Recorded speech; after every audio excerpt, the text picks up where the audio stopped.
Shit, I'm all right. I'm on my Sean Poe shit today, man. That's why I wore the fitted, man. Shout out to Poe.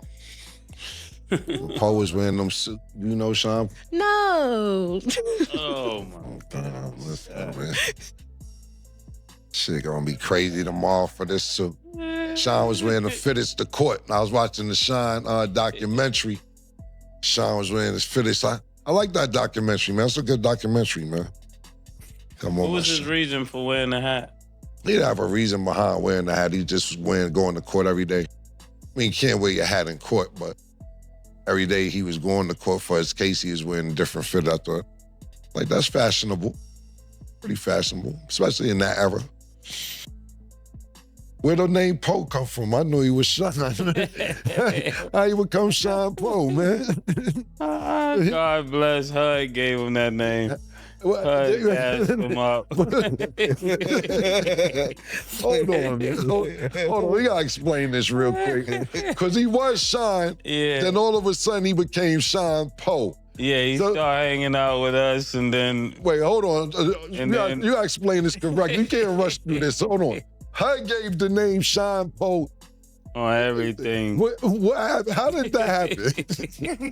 How did this happen? Because when he signed the Bad Boy, remember, he was trying to come to entertainment, then he ended up going to Bad Boy. Yeah. And his name was Sean. Yeah. Then throughout time, a few months, or maybe a year in, he became Sean Poe. Yeah. So now you're about to tell the people how did he become Sean Poe?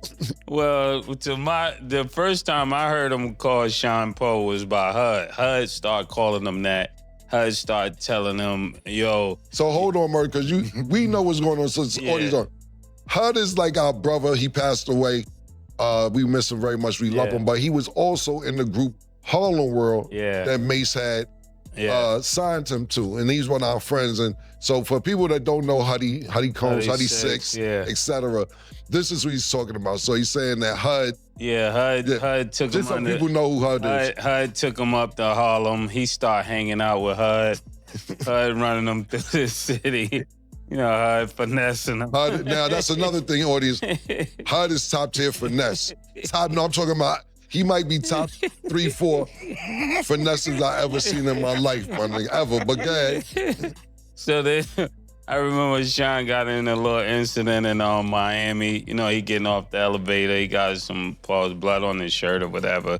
So HUD's like, yo, Sean Poe, come on, we going upstairs. Sean Poe. Just randomly? Oh, that's the first time you heard it. That's the first time I heard it. So I said, yo, you calling this nigga Poe? He said, yo, Mase, calm down, let me handle it. But he didn't on your ticket. He did with me. Yeah. I introduced him to Sean, and now him and Sean is like this. They going shopping, they all uptown. I said, yo, HUD, how you get the range? Poe let me drive. Poe let me drive it. He threw the battery. Okay, you explain this how you understand it, but I'm trying to figure out why you think he threw the Poe on Sean. It was to get him to spend more. Oh, yeah. Spend more on him. Told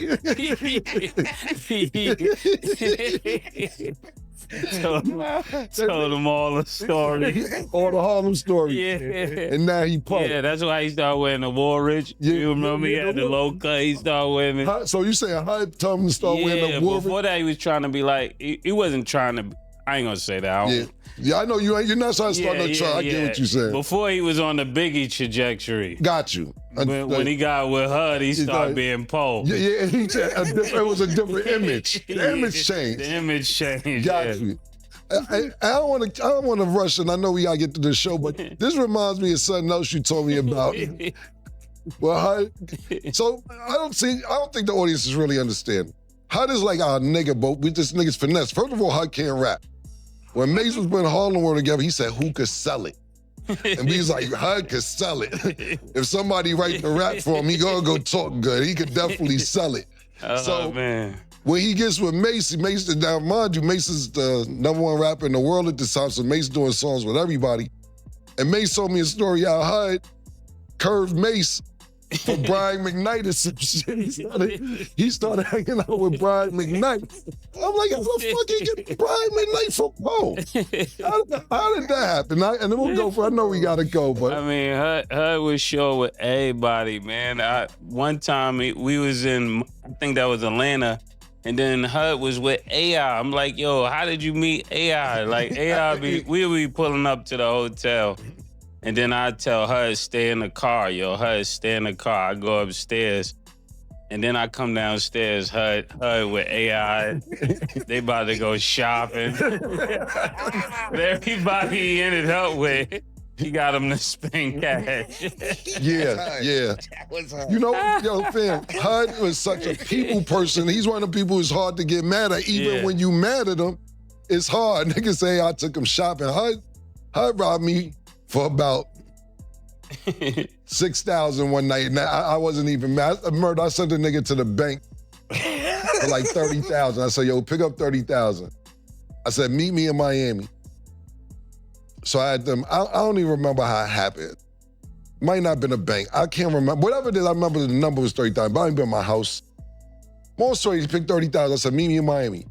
25, 30 minutes after I said this, I said, wait a minute, that is not the nigga that sent to go get the money. I call him back. I got it, Gil. He couldn't call me Gil. I got the money, Gil. I'll be down there tonight.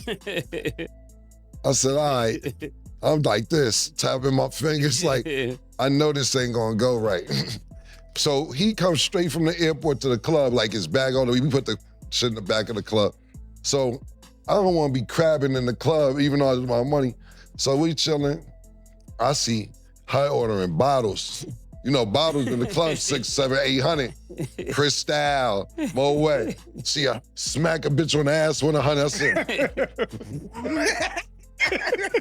I know. I know. This ain't my money he doing this with. We get to the crib. After the club, I'm like, yo, hi, where that money at? He say, Gil, come on now. You know I got to get out. I want my money. Nah, that's not time to play.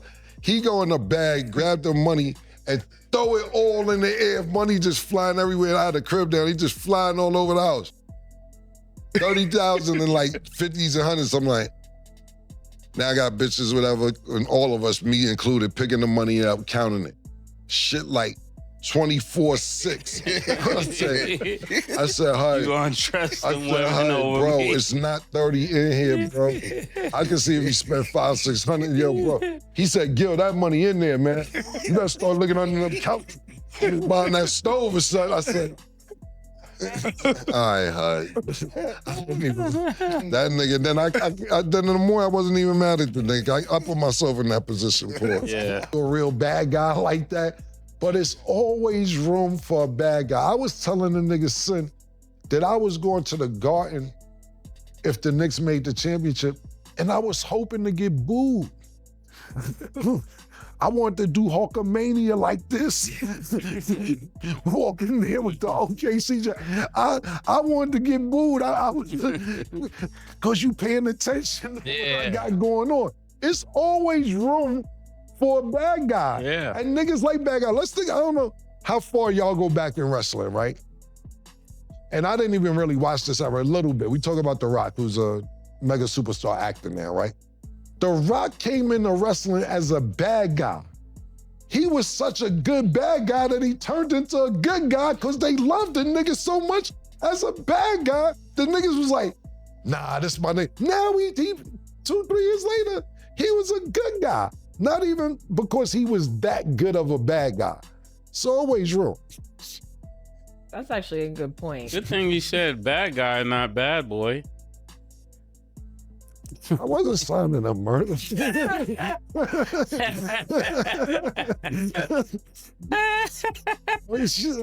said, y'all, man, you really, to your credit, man, you really the chosen one, man.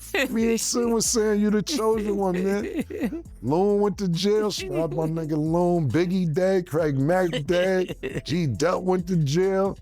Damn, murder, you got the instincts. Bruce Leroy. Yeah, the lineup of jail and death over there. You got out of there, man. You got out of there just in time, man. That shit crazy over there. Where Total at? I asked him for a friend. I just spoke to them the other day. Oh, word 112 good? Yeah. All right, y'all got out of there. That was good, man. Glad y'all made it out. What about Dirty Money? Who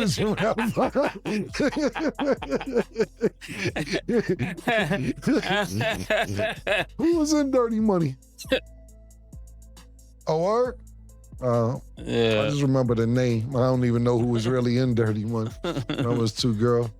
Real quick to Cam's point, because I only get a lick of time sometimes to ask you questions. When you hear the term chosen one, how do you feel about that?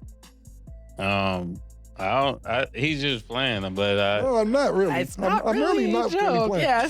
It's other shit besides Bad Boy that we can't really talk about, but I'm just saying, you know how to navigate yourself to be like, nah, it's time to slide. I know that's a blessing though. Yes. Like I'm like, that's what I'm saying. Everybody think I'm joking. I really am serious about that you are really looked after over God, I believe, because you get out of a lot of situations right when you don't need to be in situations. Yeah, it's just like intuition. I think like growing up like the way I did, even like before I got to New York, so many things happened. I feel like that was a gift given to me just to protect myself. Yeah. Listen, let me tell you one thing. Listen, like Mase got security now, you running around security, but we was talking, I was asking him one time, I said, yo, we was talking about after Biggie got killed and how like nobody from Bad Boy bust a gun when Biggie got shot, and the gang, I'm not gonna tell too much, but he was telling me how the gangs was in the hotel and so on and so forth, and he maneuvered his way to get out of that situation because everybody that he came with there to LA had left out. He was the only one there.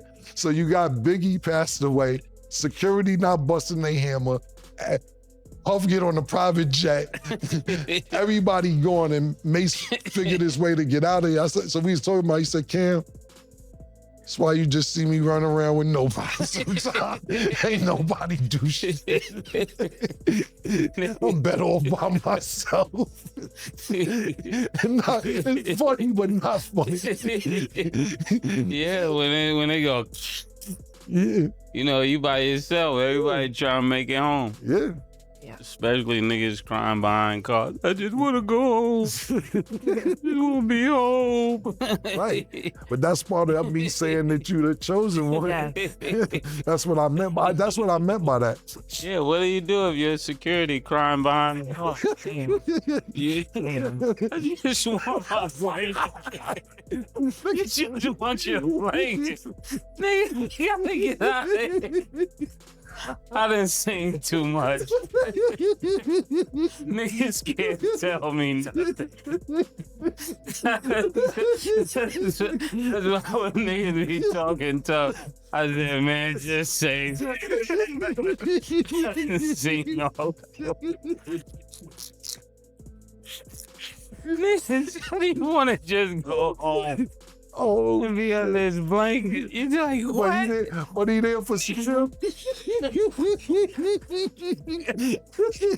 just want my blanket. This glass on the floor. Niggas is behind the stars.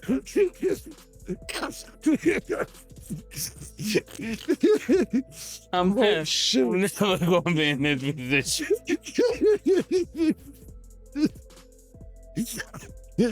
I just want to go home and I just want to be under my blanket.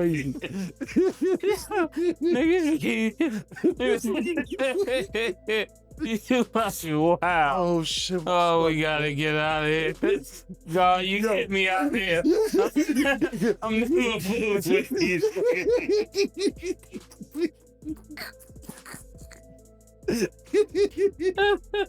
Yo, Yeah. Oh, Yes.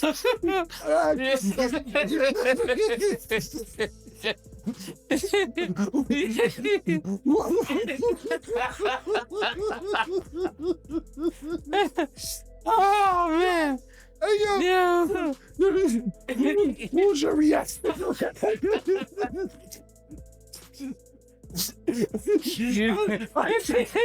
You know me. Yeah, I know. That's why I'm here. That's why I'm going nowhere with you. Oh, yo, but I know I'm trying to picture your face. Yeah, niggas are watching us wanna go. Oh shit. Yeah. Oh, Yeah. man. Oh shit. Oh man. Excuse me. Oh, it's that. Sorry about that. Oh. That was great. That was great. Oh shit. Yeah. I know you said he was joking, but that's why I asked, because it don't really be jokes. Like, If my in jail in Cali, it's somebody, the #1 rapper in the world, you kill somebody. Not the liability bigger than all, but nigga telling you, I just want to go home. And the second top artist in the world, which is Mase, about to be #1. That's what I'm saying. I wonder his face, because I'm like, if y'all let me do that today, I'll spin Oh man. Oh man. hear him in the background. You guys know today we have our very special guest, our NFL analyst, Michael Irvin. Mike, welcome back to the show. Brazilian Mike, what's good? My man, what's good? Mike, man, I miss you like a motherfucker. What's happening, man? Hey, What's good, hey, man? man. How you been? Mike got braids I miss now. y'all too, man. Mike, you got your Hey, hair I miss like, y'all. like a Hawaiian. What's going on, Mike? Yo, Mike. I'm just letting it run loose right now. Yo, Mike, I You know what I mean? Yo, Mike, I ain't gonna lie, you hotter than a firecracker out there right now. My nigga, the last 3 weeks, you was on fire, nigga. I hope you getting paid for all this shit you doing. No doubt. That's always part of the equation. I already know. But listen, I really do miss you guys, man. It's so funny because we have so much fun during the season. That, you know, and everybody be looking for a break doing, because like, man, I'm gonna do this in the off season, I'm gonna do this, I'm gonna do this. And then when you get the time away, you be like, man, I miss hanging out with those guys. Let me tell you something. And Mase, I can't believe you just told those Spanish people that they didn't sing their song right. Did you just say that? Did I hear that? Hey, Mike, Mike. I'm an expert, Mike. That shit just Audacity of Mike, it doesn't change, Mike. You know more Spanish than the Spanish people. Yo, Mike, you see what I gotta deal? This is what I gotta deal with. This is shit I gotta deal with. Are you joking? Right, are you joking? Are you joking? Them people came in, them people kind of got some records and all kind of stuff, and he was like, you're not singing it right. Audacity of this nigga. This is what I'm telling you. Hey, listen, let me tell you something. I've been to Brazil, dog. I've been to, Jamaica, Mexico. I've been everywhere. Yeah. I went everywhere that they don't speak English, because that way nobody can say, if they don't speak English, nobody can ever say, Michael Irvin did it. If they don't speak English, they don't speak English. Yeah. Now listen, Mike. Now listen, Mike. We got to get to the topics, but I have a couple questions before Stat gets to the topics, because, I know we've been staying in contact over the summer, week to week, every few weeks we tap in, but I ain't tap in with you in the last 3 weeks, and I have a couple questions. My first question is this: are you getting paid by the University of Miami to be on the sideline, or just alumni shit that you doing right now? Because this is 2 seasons I've seen you. Is this part of the payroll, or you doing this for the love? No, now, that's the one place that no check is coming from. That's the one place. That's the only place that is not delivering a check. As a matter of fact, now let me tell you, Coach Murray Cristobal, he calls me all the year, called me, he said, hey man, I want you to come see the boys. I want you to come talk with, they got kids. He said, I'll fly in. I said, Coach, I raised Mario. He came after me. I raised him. I said, man, I'm gonna assist you in every way possible. You ain't gotta fly me nowhere. Just tell me where you want me, and I'm going to be there. And then I come to one game, we get on a roll. And then the kids always, oh, we need you here. And then I get stuck into that thing, you know what I'm saying? And we just ride it out, man. But it's so incredible being on the sideline with those boys watching that game. My back feels like it's about to crack right now, but that's okay. We won that game, and we on our roll right now. We look good this year. We really do look good. Just like the Cowboys. Second question. Let me ask you Don't this. even try that. Don't even try. Wait, Cam. No, we gonna get there. We gonna get to that. We gonna get to that. Very much just like the Cowboys. I got one more question before we get to, because we ain't even officially start the show. I got one more question. Now, I seen the Netflix special, which was outstanding, man. Best documentary I've seen since The Last Dance. The Gambler and his Cowboys, featuring Jerry Jones. Of course, Michael Irvin's basically the star of this documentary, and it's a great, great documentary. And for the people who haven't seen that Netflix documentary, make sure you go see it. It's incredible. I haven't seen anything that good since The Last Dance. Now, for a lot of people may not know, but I'll just get into it and try and keep it brief. It was a lot of, what I got from it was that Jimmy Johnson and Jerry Jones didn't really get along over this Herschel Walker trade situation. And what I want to ask you is this, not really about that. I want to ask you a question. Do you think if Jimmy Johnson stayed there, do you think Jimmy Johnson not staying there was the reason that you guys didn't win 3 titles, or maybe 4 in a row, or possibly 5? Or do you think the lack of chemistry from the team fell apart? I was talking about that with Eric Williams and I had Troy on my podcast, and we were talking about it. The answer is absolutely we would have won 5 in a row. I really believe we could have won 5 in a row. Now, hold on. You're saying won 5 in a row if Jimmy stayed? 5 in a row if Okay, Jimmy got would you. have stayed. 5 in a row. 5 in a row. When I said this to Eric, Big E, he said, man, I don't know, man. Jimmy drove us like slaves, man, because he worked us hard, He worked us hard. He said, I don't know if we could have withstood that long being beat that hard. I said, but if Jimmy would have got us to 4, we could have got that last 5, or you know what I'm saying, without him. But listen, when you look at that documentary, I guarantee you, Jimmy looks back at it and says, that was on me a little, because the reality is Jimmy was monomaniacal, singularly focused about the football side. Jerry was singularly focused about the business side. And if Jimmy just waited around and didn't let the media get into it, he was going to promote Jimmy as the greatest coach, just like he promotes the Cowboys as the greatest team, even when they're not winning. So ultimately, everything Jerry did to grow the league, that's why it's worth hundreds of billions now, was right. Everything Jimmy did to grow that team was right.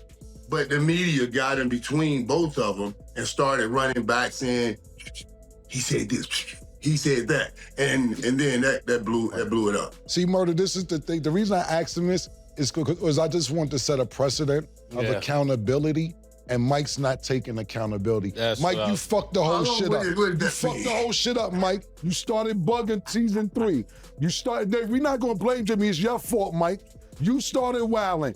You wanted to go to the White House. You wanted to start doing wild shit. Don't blame Jimmy. This is solely your fault. Y'all didn't win 4 or 5 championships. No, Mike. You started wilding. You was thinking you was bugging because you was that nigga. No. We're not gonna do no accountability this season, Mike. It's your fault. You was wilding. You was bigger than the program. No, you was bigger than the shield, Mike.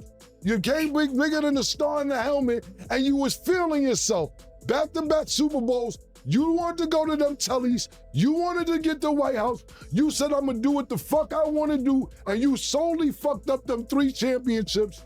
And now, don't get me wrong, your offensive tackle, He got hurt. But it's you, Mike. You was the man, and you started your feeling yourself, and you fucked up the back-to-back championship. I'm not blaming Jimmy. I'm not blaming nobody but you. You put it on me. It's your fault. It's all your fault, Mike. It's your fault. Oh, And that's nah, what you we're would've not got going to do fouled. this season. We're not going to do not taking Let me tell accountability. you. Go ahead. Okay, let me tell you who fault I believe it is. Mike Gillette's fault. Who? It's Mike Gillette's fault. It's the district attorney's fault. I don't believe that it was me in the hotel. That wasn't the problem. I had done that the year before and the year before that, and we still won the Super Bowl. So that wasn't the problem. It's them busting in the door and wrecking it. Now that's yo, let me should have left me alone. You should have left me alone. I had done it the year before and the year before, and it came out right. If they just left alone, Mike, it would have been tight. Yo, let me tell you something, though, Mike. I ain't gonna lie to you. I was gonna wear my mink today because you said the mink was necessary. I walked up to TV and gave the TV a 5. I said, yo, nigga said the mink was necessary. It was 100 degrees out, but the mink was necessary. I was gonna wear my mink today. Yeah, he was. Just for that. I said, nah, I fuck with Mike. I rewind that part 5 times when Mike said, the mink was needed. It was necessary. I don't give a fuck if it was 95 degrees out. We had to set a precedent. Not special teams. The mink was The mink necessary. was needed, my nigga. I appreciate that, Mike. But we'll get into more about the documentary as the weeks go on because it's a lot to talk about. That is Michael Irvin taking zero accountability for 3 championships. 0. Blamed the district attorney. Blamed Mike Gillette. Blamed everybody except the man in the mirror. Classic. Absolutely classic. And the mink was necessary. I don't care what the temperature was. That's just facts. But listen, we didn't even get through everything today. Mike alone has about 4 more episodes worth of material, and we barely scratched the Cowboys documentary. We going deeper on that next time. Much deeper. And Cam's got more questions that Mike is absolutely not going to answer directly, which means it's going to be even better. Drop a comment. Tell us who you think is actually responsible for the Cowboys not winning 5 in a row. Mike or Mike Gillette, pick a side. We writing. Like the video, Michael Irvin showed up with the hair loose and the energy on 100. That deserves a like minimum. Subscribe, because when Mike comes back, and he's coming back, you want to already be here for it. The mink was necessary. As always, it is what it is.